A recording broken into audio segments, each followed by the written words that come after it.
사렙다의 부활과 예수님의 부활이라는 제목입니다. 참 의도하지 않았는데 우리가 계속해서 우리가 이 라이브 예배를 드리면서 하나님께서 엘리야에 관한 말씀을 하나님이 주셔서 우리가 계속해서 나누고 있는데, 오늘 부활절인데 마침 이 엘리야의 이 말씀 가운데 부활의 사건이 있어요. 오늘 어떻게 순서가 또 이렇게 하나님이 또 맞게끔 또 말씀을 전하게 하십니다.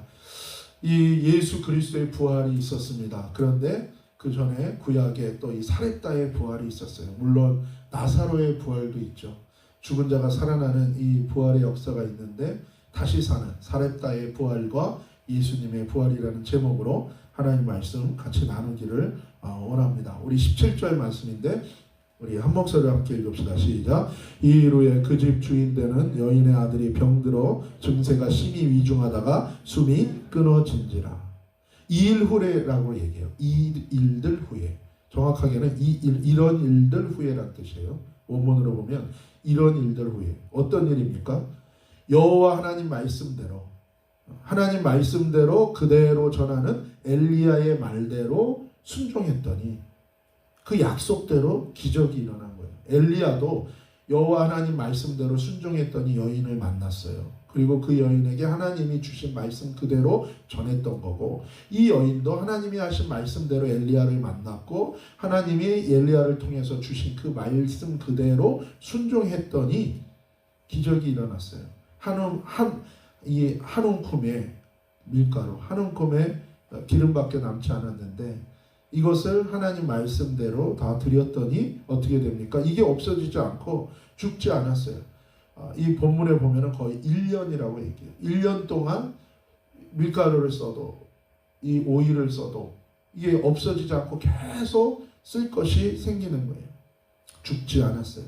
하나님 말씀대로 순종하면 죽지 않습니다. 육체의 죽음은 있을 수 있어요. 그러나 뭐예요? 영원한 생명이 또한 우리에게 있다는 것을 기억해야 돼요. 우리가 두려워할 필요가 없습니다. 그런데 이상한 일이 일어났어요. 그렇게 순종하고 그 말씀대로 기적이 일어났는데, 근데 어떤 일이 일어납니까? 그 집 주인 여인 과부 아들이 병들은 거예요. 하나님의 기적을 체험했는데, 큰 은혜를 경험했는데 병이 드는 일이 생겼어요. 그런데 병이 매우 심했다고 얘기합니다. 얼마나 심했다고 얘기합니까? 숨을 못 쉬도록. 결국 뭐예요? 숨이 끊어졌다는 얘기예요. 죽었다는 얘기예요. 병이 심해서 결국에 병이 심해져서 결국에 죽었다는 거예요. 참 이해 못할 일이에요. 엘리야가 가만히 있었겠습니까? 급사한 게 아니잖아요. 병이 들려서 계속 병이 심해지다가 죽은 거예요. 엘리야는 아마 계속 기도해 줬을 거예요. 하나님의 선지자가 기도하는데도 낫지 않는 거예요. 그리고 병은 더 깊어지고 죽었어요. 엘리야 입장에서도 이게 무슨 일인가?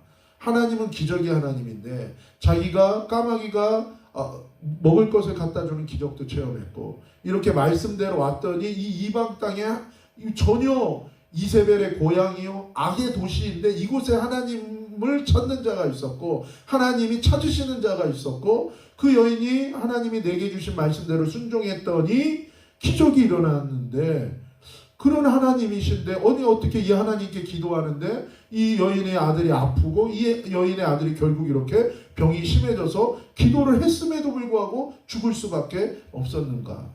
엘리야 당황했을 거예요. 이 여인도 폭발했습니다. 그게 18절이에요. 한번 같이 읽겠습니다. 여인이 엘리야에게 이르되 하나님의 사람이여 당신이 나와 더불어 무슨 상관이 있기로 내 죄를 생각나게 하고 또 내 아들을 죽게 하려고 내게 오셨나이까? 여인이 폭발했어요. 당신이 뭐냐? 이 여인이 감당할 수 없는 거죠. 하나밖에 없는 아들이 죽었으니까. 그러면서 얘기합니다. 이 여인이 두 가지를 얘기해요. 처음에는 뭡니까? 당신이 옴으로 말미암아 자기 죄악이 생각났다는 거예요. 엘리야가 와서 기적을 체험했는데 그것을 통해 그 일련의 일들을 통해서 이 여인은 자신이 죄인이라는 거, 자기 안에 있는 죄악이 생각나고 자신이 죄인이라는 것을 깨달은 거예요. 그런데 아들이 죽었다는 거예요. 사랑하는 여러분, 하나님께서 여인에게 알게 하셨어요. 무엇을 알게 하셨습니까? 자신의 해결할 죄가 있는 것을 알게 하셨어요. 두 가지입니다, 여러분. 무엇입니까? 내가 해결해야 될 죄들이 있어요. 내가 저질렀는데 잃어버린 죄들. 얼마 전에 저희 멘토 목사님이 하나님 앞에 그 아픈 중에, 몸이 많이 아픈 중에 하나님이 갑자기 회개할 것을 생각나게 하셨대요. 그게 뭐냐면 어렸을 때 우표 훔친 거, 그거를 생각나게 하셨다는 거예요. 지금 50년이 지났어요. 50년이. 근데 하나님이 그거 생각나게 하셨다는 거예요. 여러분, 훔친 거는요, 돈과 관련해서 돈 떼먹고 도망가고 돈 훔친 거, 이거는요 반드시 갚아야 돼요. 성경에 보면 몇 배로 갚으라고 그럽니까? 4배에서 큰 거는 5배로 갚으라고 그래요. 이분이 갑자기 그게 생각난 거예요. 자기가 우표 몰래 훔친 거, 어렸을 때. 그러면 그 우표를 다시 제가 물어봤어요. 그러면 그 우표 어떻게 다시 갚아요? 누구한테 갚아요, 그 우표? 여러분, 갚을 수 없는, 갚을 대상이 없거나 그러면 어떻게 됩니까? 그러면 그거 헌금하는 거예요, 하나님한테. 그래서 갚는 거예요. 여러분, 평양 대부흥이 일어났을 때 어떤 일이 일어났습니까? 사실 평양 대부흥은요, 성령의 무슨 능력만을, 물론 성령의 능력이죠. 그러나 우리가 생각하는 잘못된 그 성령의 능력, 어떤 무조건 그냥 파워로 모든 것을 일으켰다는 개념이 아니에요. 성령이 하셨죠. 하나님이 하셨죠. 근데 그 성령의 능력이 어떻게 일어났냐면 회개의 역사로 일어났다는 거예요. 그래서 첫 번째로 회개한 게 길선주 장로가 회개한 거죠. 어떤 걸 회개했습니까? 이 길선주 장로가 자기 친구가 죽으면서 유산을 남겼어요. 그래서 그거를 자기 부인과 자녀들에게 뭐 동업을 했는지 그거를 줘야 되는 거예요. 그 돈을. 근데 친구가 죽었으니까 아는 사람이 없잖아요. 그 돈을 떼먹은 거예요. 그냥 이 장로가. 근데 그 부흥의 기간에 성령이 임하셔서 성령의 능력이 나타나니까 그 죄를 회개하게 한 거예요. 그래서 본인이 그 죄를 회개한 거예요. 내가 이런 죄인입니다. 내가 장로지만 내 친구의 재산을 내가 착복한 죄인입니다. 그걸 회개한 거예요. 그러면서 회개의 역사가 터진 거예요. 진짜 성령의 능력은 딴 거 아니에요. 우리가 죄를 회개하게 되는 거, 이게 진짜 성령의 능력입니다. 모든 은혜 받아서 어디로 가야 되느냐? 정말 숨겨진 내 죄악들을 하나님 앞에 낱낱이 다 회개하는 걸로 가야 돼요. 그걸 회개한 거예요. 그랬더니요, 여기저기서 회개가 터지기 시작했는데 어떤 일이 있었냐면 그 앞에, 교회 앞에 뻥튀기 장사가 있었대요. 뻥튀기 장사. 근데 뭐 10원에 뭐 10개 뭐 이러면 10개만 가져가야 되는데 알아서 가져라 가라는데 애들로부터 어른 교인에 이르기까지 10개만 가져가는 게 아니라 몇 개씩 가져간 거예요. 12개, 13개 가져간 거예요. 그걸 전부 회개한 거예요, 사람들이. 그래서 4배로 갔다가 다 갚은 거예요. 그래가지고요, 그 들리는 얘기로는 그 뻥튀기 주인이요, 그 배상한 돈으로요 집을 샀답니다. 집을. 그런 일들이 일어난 거예요. 그런 일들이. 그리고 이게 이제 회개가 일어나니까 어떤 일이 일어났습니까? 미해결된 죄, 미해결된 이 범죄들이 다 드러나는 거예요. 그래서 막 다 회개하기 시작하니까 나중에 그래서 경찰서에서 아예 교회에 와서 기다렸대요. 왜냐하면 교회 오면 그 드러나지 않은 죄들 다 얘기하니까 그 자리에서 이제 잡아가는 거예요. 근데 뭐예요? 기꺼이 또 잡혀가는 거예요. 그래서 감옥에 수용할 수가 없을 정도로 그렇게 회개 역사가 일어난 거예요. 여러분, 죄를 회개한다는 것은 바로 그거예요. 내가 저지른 그 죄. 그래서 예수 믿는 사람들 중에 돈 떼먹고 도망가는 거, 그거 정말 회개해야 됩니다. 반드시 회개해야 돼요. 이 배상의 법칙이 있어요. 그래서 무슨 영화 밀양에 나오는 것처럼 남의 아들 유괴해가지고 죽여놓은 다음에 자기 그 부모, 그 엄마한테는 미안하다는 말 한 번도 안 해놓고선 자기 혼자 예수님한테 다 죄 용서 받았다. 그런 거는 존재하지 않아요. 그런 건. 그건 잘못된 겁니다. 그렇게 예수 믿으면 그 사람 지옥 갑니다. 그런 하나님은 그렇지 않아요. 반드시 뭐예요? 용서를요. 그 영화대로라면 그 유괴한 아들의 엄마가 이 사람을 용서해 주기 전까지는 이 사람한테 용서라는 건 없는 거예요. 용서를 구해야 돼요. 하나님한테만 용서 구한다고 끝이 아닙니다.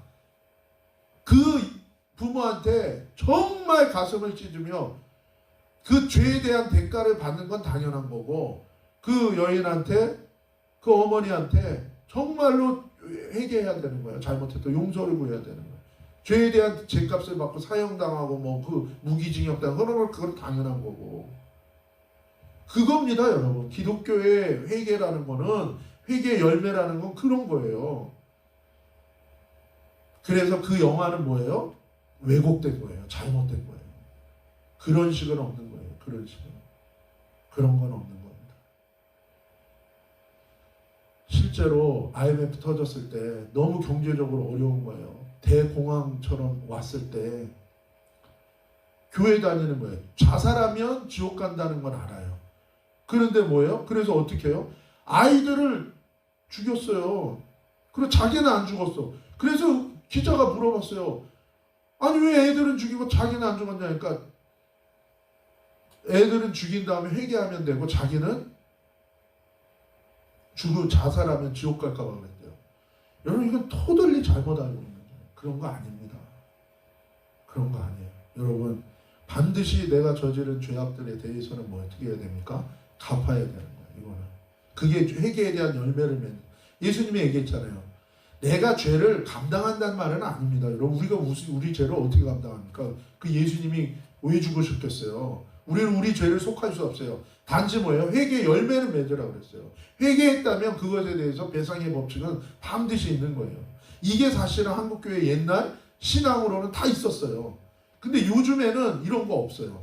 왜냐하면 너무나도 자기중심적인 신앙생활만 알고 있어요. 이기적인 거예요. 그게 회개 없는 믿음과 회개 없는 구원을 너무 얘기하다 보니까 그냥 내가 가서 은혜 받고 내가 좋으면 그냥 다 끝난 줄 알아요. 그거 아니에요. 반드시 이 회개는 있는 거예요.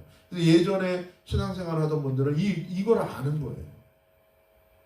그래서 이 회개라는 거, 이 죄라는 건 뭐예요? 내가 저지른 죄에 대한 것을 해결해야 돼요. 이게 있는 겁니다. 그래서 그게 생각나는 거예요. 그게 내가 저지른 죄들이 생각나는 거. 또 하나는 뭡니까? 본질적으로 그냥 내가 죄인이라는 것을 깨닫는 거예요. 내가 정말 죄덩어리구나. 내 안에 죄성이 뿌리 깊은 나는 죄인이라는 걸 깨닫는 거예요. 내가 정말 죄인이라는, 난 본성부터 악한 자구나. 나는 의로운 것을 할 수 없는 자고 하나님 말씀을 지킬 수 없는 자라는 이 본질적인 내가 죄인이라는 것을 깨닫는 거예요. 내가 저지른 죄와 함께 본성적인 내 죄를 깨닫는 거. 이게 하나님께서 깨닫게 해주시는 죄에 대한 깨달음입니다. 그랬을 때 어떻게 됩니까? 회개에 대한 열매를 맺어야 되고, 본질적으로 이제는 자기 자신을 의뢰하지 않고 하나님의 은혜를 구하며 하나님께 엎드려줘야 되는 거예요. 왜요? 나는 어쩔 수 없는 죄인이니까요. 알아도 지킬 수가 없거든요. 이 두 가지가 하나님께서 죄를 깨닫게 해주실 때 있다는 거예요. 그리고 무엇입니까? 이 죄를 해결할 것은요, 사실 본질적인 내가 이 죄인이라는 것은요, 본성적인 죄에 대한 거는 이 대가가 죽음이에요. 죽음. 죄에 대한 대가. 그래서 죄의 싹은 뭐라고요? 사망이라고 했어요. 피 흘림이 없은즉 죄사함이 없는 거예요. 그래서 이게 회개라는 게 중요한 거예요. 내가 저지른 죄에 대한 배상의 회개와 함께 본질적으로 내가 죄인이기 때문에 하나님의 은혜를 구하는 이 나를 신뢰하지 않고 하나님께 의뢰하는 이 회개, 이게 있어야 되는 거예요. 그럴 때 예수 그리스도의 십자가가, 그 공로가 우리에게 올 수 있는 거예요. 그 회개가 있는 자에게 십자가의 보혈의 공로가 임하는 거예요. 그래서 피 흘림이 없은즉 죄사함이 없는 겁니다. 이 여인이 자신의 죄를 깨달은 거예요. 이게 제대로 된 겁니다. 하나님의 은혜를, 기적을 체험하면요, 제대로 이게 은혜가 오고 이 기적을 체험하면 깨닫게 돼요. 무엇입니까? 죄와 죽음에 대해서 깨닫는 거예요. 내가 내 죄가 생각나고 본질적으로 내가 죄인이구나. 그리고 뭐예요? 나는 죽을 죄인이구나. 이거를 깨닫는 거예요. 그래서 우리에게 뭐예요? 은혜가 필요한 거예요. 그래서 십자가, 예수 그리스도의 십자가의 은혜가 우리에게 정말로 필요하다는 것을 깨닫게 되는 것입니다. 여러분, 베드로가 밤새 물고기 잡았는데 못 잡았잖아요. 예수님 말씀대로 깊은 곳에 그물을 내려서 그물이 찢어질 정도로, 배가 가라앉을 정도로 고기를 잡았어요. 그 기적을 체험하고 이제 큰 돈 벌었다가 아니잖아요. 그 기적을, 하나님의 기적을 체험하고 하나님의 큰 은혜를 체험했을 때 결론이 뭐예요? 예수님한테 엎드립니다. 깨달은 거예요. 이 여인처럼. 뭐라고 얘기합니까? 나는 죄인입니다. 나를 떠나소서. 예수님이 우리를 떠나면 우리는 뭐 어떻게 됩니까? 구원 없지요. 그 얘기는 뭐예요? 나는 죽어서 마땅한 자라는 거예요. 나는 메시아 구원자와 함께 있을 자격도 없는 자입니다. 그걸 깨달은 거예요. 이 여인도 그 기적을 통해서 사실은 그것을 깨달은 것입니다. 하지만 이 여인이 뭐예요? 어떻게 할 줄을 모르는 거예요. 아들이 죽으니까 여기서 완전히 패닉이 온 거예요. 여인은 깨달았어요. 죄와 죽음에 대해서. 기적만 체험한다고 구원이 아니에요. 구원은 내 죄와 내가 그 죄로 죽을 죄인이라는 걸 깨닫는 겁니다.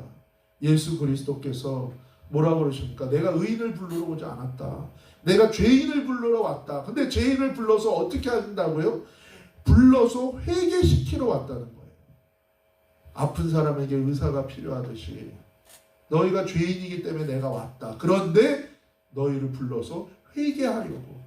그럴 때 내 십자가의 보혈의 공로가 너희에게 임하고 이 부활의 생명이 너희에게 임할 수 있기 때문에 그런 거예요. 여러분, 저와 여러분이 정말 힘든 상황이에요. 힘든 시기예요. 그러나 이때 우리가 경제에 대한 어려움, 경제에 대한 위기, 내 삶의 여러 가지, 내 가족이 아프고 여러 가지 위기 앞에서 우리가 먼저 구해야 될 것은 무엇입니까?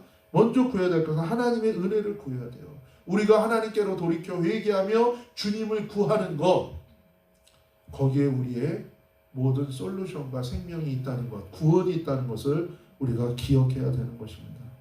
19절 말씀이에요. 엘리야가 대답합니다. 한번 같이 읽읍시다. 엘리야가 그에게 그의 아들을 달라 하여 그를 안고 그를 여인의 품에서 받아 안고 자기가 거처하는 다락에 올라가서 자기 침상에 누이고. 엘리야는 아무 말 안 합니다. 변명이 없어요. 사실 말할 필요가 없죠. 왜 그렇습니까? 이 죄를 대속하고 이 죽음을 해결하는 것은 다른 게 아니니까. 여러분, 죄는요 오직 죽음 외에는 다른 걸로 해결할 수가 없어요. 십자가 외에 다른 대안이 없는 것과 마찬가지입니다. 인간의 선행과 어떤 인간의 신앙심으로 될 수 있지 않아요, 여러분. 인간은 완전히 타락한 죄인이고 본질상 진노의 자식이기 때문에 다른 게 없어요. 죽음 외에는 죄를 사할 수가 없어요. 그래서 예수 그리스도의 십자가뿐인 거예요. 십자가뿐. 그래서 우리에게 필요한 건 뭡니까? 회개뿐인 것입니다. 그래서 엘리야는 아무 말 안 해요. 엘리야는 안 답답하겠어요. 엘리야가 그런 것도 아니잖아요. 하지만 엘리야는 알아요. 엘리야도 깨달은 거예요. 이것은 죽음, 죄에 대한 죽음밖에는, 죽음으로 이 죄에 대한 대가를 치르는 것밖에 없다는 거예요. 그래서 어떻게 합니까? 받아서 올라가서 자기 침상에 누이고 어떻게 해요? 20절입니다. 여호와께 부르짖어 이르되 내 하나님 여호와여, 주께서 또 내가 우구하는 집 과부에게 재앙을 내리사 그 아들이 죽게 하셨나이까 하고, 21절입니다. 그 아이 위에 몸을 3번 펴서 엎드리고 여호와께 부르짖어 이르되 내 하나님 여호와여, 원하건대 이 아이의 혼으로 그의 몸에 돌아오게 하옵소서 하니. 엘리야가 이 아이를 데리고 올라가는 거예요. 사랑하는 여러분, 십자가에 죽으신 예수께만 부활이 있는 것입니다. 여러분, 없어요. 회개 없는 구원이 없는 거예요. 그래서 엘리야는 어떻게 합니까? 이 아이 위에 이 시체를 달라고 해서 데리고 올라가서 그 시체를 놓고 그 위에 자기를 포개는 거예요. 여러분, 제사장과 선지자는 시체 만지면 안 돼요. 부정해서. 그런데 시체 위에 자기를 포개는 건 뭐예요? 이거는 두 가지 의미예요. 첫 번째 뭡니까? 목숨을 걸고 중보를 하고 있는 거예요. 목숨 건 중보입니다. 엘리야에게 그걸 가르쳐 주는 거예요. 이 땅에 죄가 가득해서 이 땅 가운데 하나님의 구원이 임해야 되는데 그 구원이 임하는 길은 이 죄를 죽음으로 대속하는 것 외에는 되지 않는다는 거예요. 너를 내가 그 땅의 중보자로 불렀는데 네가 목숨을 걸고 하는 중보 외에는 생명의 중보가 일어날 수 없다고 얘기하는 거예요. 엘리야도 이걸 통해서 깨닫는 거예요. 엘리야는 거기에 자기를 포기하는 거예요. 자기의 생명을 걸어. 목숨 건 기도입니다. 목숨 건 기도. 그러면서 주님께 부르짖는 거예요. 주님, 이 아이로 돌아오게 하여 주옵소서. 여러분, 절대 주권이 하나님에게 있어요. 하나님에게 있어요. 절대 주권인 하나님을 향한 믿음은 무엇입니까? 우리의 모든 것을 다 그분께 맡기며 끝까지 의지하는 거예요. 끝까지. 중간에 내가 이해하지 못하는 결과, 일들이 막 생겨도 끝까지 주님을 의뢰하는 거예요. 내가 원하는 결과와 다른 결과가 나온다 하더라도 뭔가 모든 하나님의 뜻이 있고 그 주권 가운데 모든 것을 맡기고 끝까지 가는 거예요. 그럴 때 어떻게 됩니까? 하나님이 영광의 부활이요, 하나님이 영원한 생명으로 우리 가운데 역사하신다는 거예요. 우리가 이 세상에서 넘어질 수도 있어요. 실패할 수도 있어요. 우리가 원하지 않았던 방향으로 일이 일어날 수도 있어요. 성공할 수도 있어요. 무너질 수도 있어요. 아플 수도 있어요. 치유될 수도 있어요. 여러 가지 상황이 있을 수 있어요. 하지만 절대 주권자이신 주님께 모든 것을 맡기고 우리는 뭐예요? 그분이 절대 주권자이시기에 끝까지 그분을 신뢰하며 그분께 모든 것을 맡기고 끝까지 가는 거예요. 죽음 앞에 서더라도 죽더라도 끝까지 신뢰하며 그 죽음의 길로 가는 거예요. 그럴 때 뭡니까? 모든 것을 이기는 영원한 부활로 주님이 우리를 인도하신다는 거예요. 사랑하는 여러분, 두려움이 지금 이 세상을 덮고 있어요. 앞으로 올 건 더 큰 두려움이 올 수도 있어요. 그러나 그 두려움 앞에서 우리는 뭡니까? 절대 주권자이신 하나님 앞에 예수님이 말씀하신 것처럼 너의 몸을 죽일 수 있는 사람을 두려워하지 말고 너의 혼과 영을 지옥불에 던지실 수 있는 그 하나님을 두려워하라는 거예요. 그 하나님께 모든 주권, 심판의 주권, 구원의 주권이 있는 그분을 의뢰하면서 나아갈 때에 영원한 부활의 생명이 저와 여러분 가운데 임할 줄로 믿습니다. 몇 번 포기입니까? 3번 포기예요. 3일 후에 예수님이 부활하신 것처럼, 죽으신 후 장사된 지 3일 만에 부활한 것처럼 그렇게 3번 포기하며 그렇게 기도해요. 20절에 보면 뭐라고 얘기합니까? 과부에게 내 하나님 여호와여 주께서 또 내가 우구하는지 과부에게 재앙을 내리시사 그 아들이 죽게 하셨나이까. 이게 원문에 보면요, 하나님이 악행을 행하시는 분이 아니지 않습니까? 라는 의미예요. 무슨 얘기입니까? 하나님의 공의에 대해서 얘기하는 거예요. 하나님의 공의에 대해서.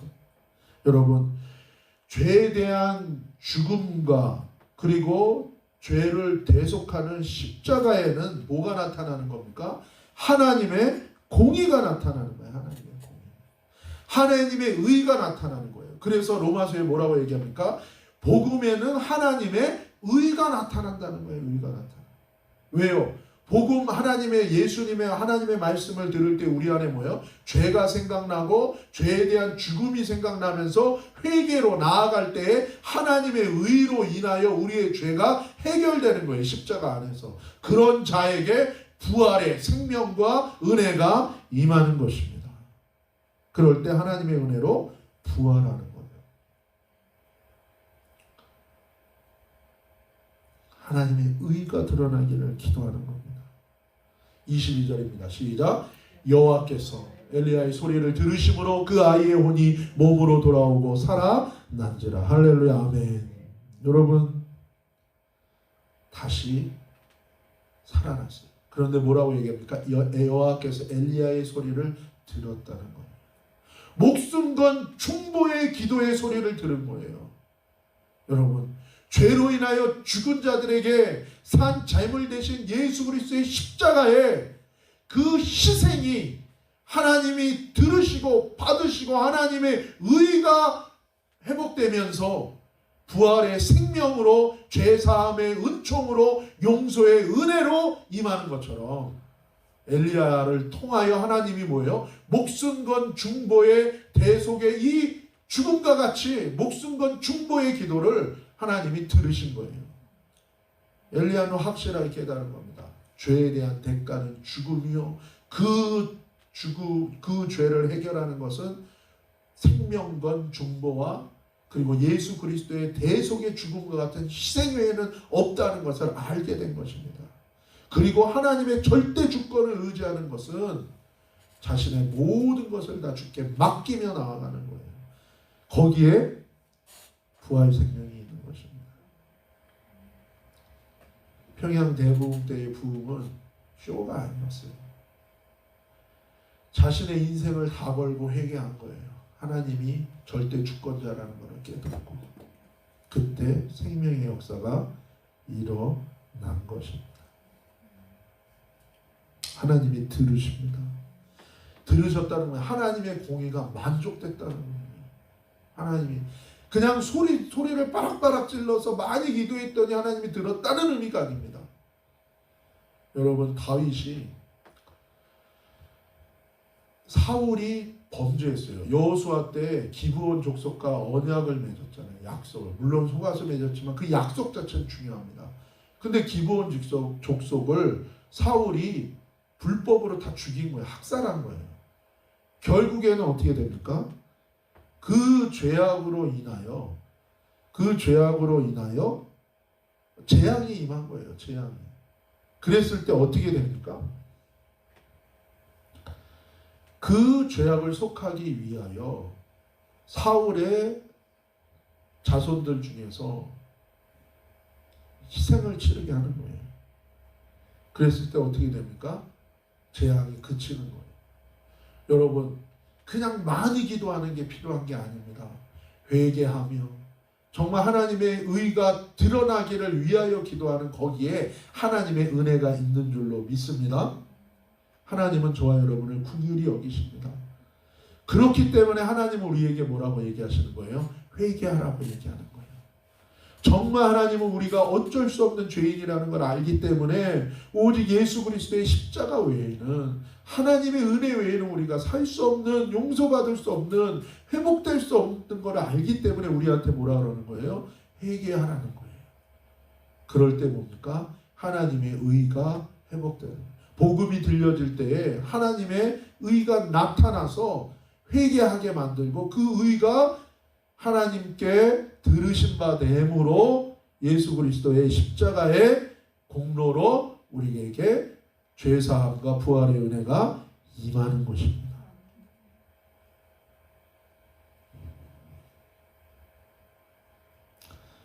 사랑하는 여러분,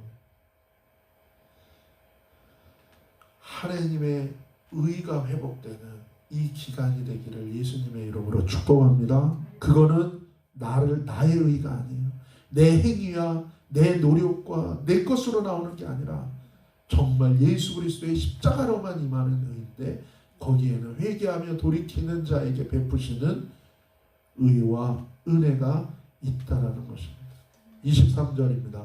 함께 읽겠습니다. 엘리야가 그 아이를 안고 다락에서 방으로 내려가서 그의 어머니에게 보여주며 이르되 보라 내 아들이 살아났느니라. 아들을 안고 내려오는 거예요. 여러분, 엘리야가 망감이 교차했을 거예요. 엘리야도 망감이 교차했고 이 여인도 망감이 교차했어요. 단순히 감정적인 것뿐만이 아니라 아들이 살아났기 때문에 얼마나 기쁘겠어요. 그리고 정말 그 기도해 줬는데 죽은 이 아들이 살아났으니까 엘리야도 얼마나 기뻤겠어요. 그것뿐만이 아니라 여기서 깊은 영적인 깨달음이 오는 거예요. 죄인이구나. 죽을 수밖에 없구나. 그런데 이 죽음에 대한 중복, 죽음에 대한 희생을 통하여 다시 살 수 있구나. 이게 십자가요. 이게 예수 그리스도의 은혜인 것입니다. 이 은혜 가운데 생명의 역사가 일어난 것입니다. 완전히 죽어야 산다는 거예요. 여러분, 우리가 깨달아야 되는 건 두 가지예요. 뭐예요? 오직 주의 은혜밖에 없구나. 예수와 함께 죽고 예수와 함께 다시 사는 것, 그거밖에 없는 것입니다. 그러면서 얘기합니다. 보라, 내 아들이 살아났다. 여러분, 이것은 부활의 메시지하고도 참 비슷해요. 보시오, 당신 아들이 살아났소. 이거는 뭐예요? 보라, 무덤이 비어졌다. 그가 부활하셨다는 거예요. 여러분, 누가 부활의 증인이에요?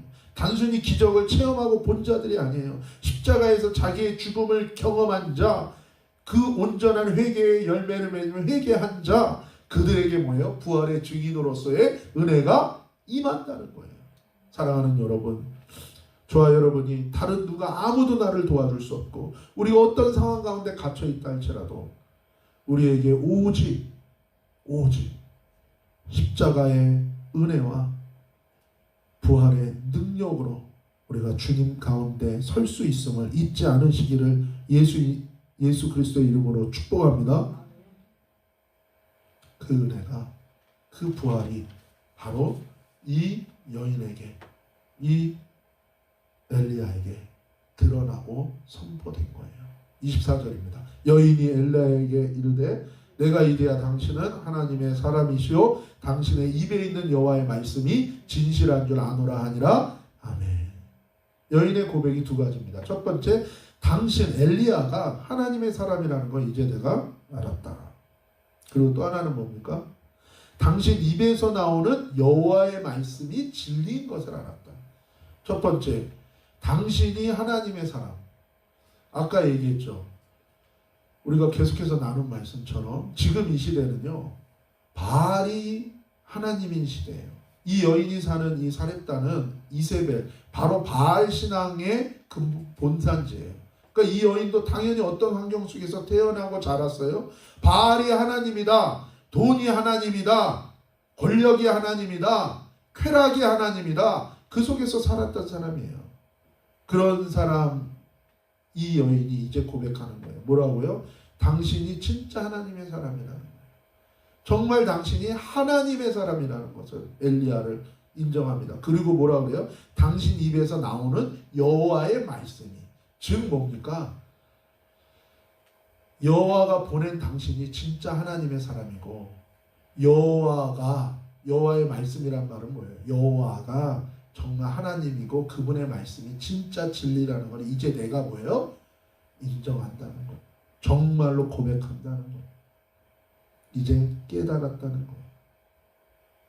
여러분, 사람은 잘 변하지 않습니다.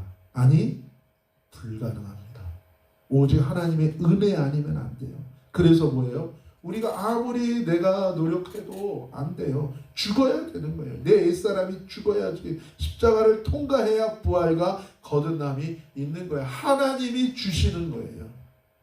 회개하며 주님의 은혜를 구하는 자를 하나님은 반드시, 하나님께서는 은혜로 믿음과 거듭남의 새 생명과 부활의 은혜를 주실 줄로 믿습니다. 여인은 이제 분명하게 여인도 깨달은 거예요. 이제 이 여인의 회개가 이루어진 거예요. 이 여인이 거듭나는 은혜가 있는 거예요. 이제 이 여인에게도 무엇입니까? 부활의 생명과 은혜가 임한 것입니다. 할렐루야. 주님, 여러분, 누가복음에 보면 부자와 거지 나사로 비유가 나와요.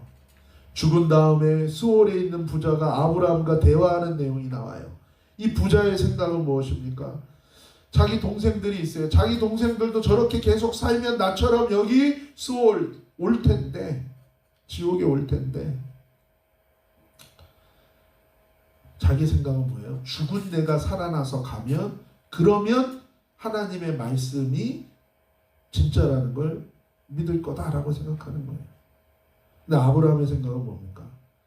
그들에게 이미 하나님의 말씀이 주어져 있다. 그 말씀 듣고 회개하지 않는다면 죽은 너를 봐도 회개하지 않을 거라는 거예요. 단순히 기적을 봤기 때문에 회개한 게 아닙니다. 단순히 기적을 받기 때문에 회개하는 것이 아니라 하나님의 말씀을 통하여 그 말씀에 반응하여 회개하는 자에게만 하나님께서는 부활의 생명의 은혜가 임하게 된다고 말씀해 주시는 거예요. 사랑하는 여러분, 저와 여러분이 이 부활절날 이 부활의 은혜와 이 부활의 영광 앞에서 우리가 기억해야 될 것이 있습니다. 우리 자신을 돌아봐야 될 거예요. 정말 내가 이 부활의 생명이 임하는 그 십자가의 은혜 가운데 있는지도 우리가 돌아봐야 될 줄로 믿습니다. 이 여인과 엘리야가 경험한 것처럼 우리가 죄로 인하여 죽을 죄인이라는 걸 깨닫고 이제 그 십자가를 통하여 우리가 죽고 예수 그리스도와 죽고 예수 그리스도와 다시 삶으로 그 열매는 두려움이 아니라 오직 하나님만 두려워하고 이 세상의 모든 것 가운데 부활 생명으로 이기는 인생을 사는 거예요. 단순히 기적만 체험했다면 이 여인은 부자처럼 그 여인은 영원한 생명을 얻을 수 없었을 거예요. 그러나 하나님께서는 어떻게 하십니까? 아들이 죽는 사건을 통해서 하나님의 말씀 가운데 이 여인이 다시금 반응하게 하신 거예요. 사랑하는 여러분, 이 부활절날 이제 부활의 생명이 저와 여러분의 생명이 되기 위하여 십자가로 나아가 주님 앞에 회개함으로 부활의 생명을 누리고 어떠한 어두운 세상이 올지라도 어떤 우리 삶에 어떤 일이 있을지라도 주님과 동행하며 이기고 승리하는, 그래서 주님의 부활의 영광에 참여하는 저와 여러분이 되시기를 예수님의 이름으로 축복합니다.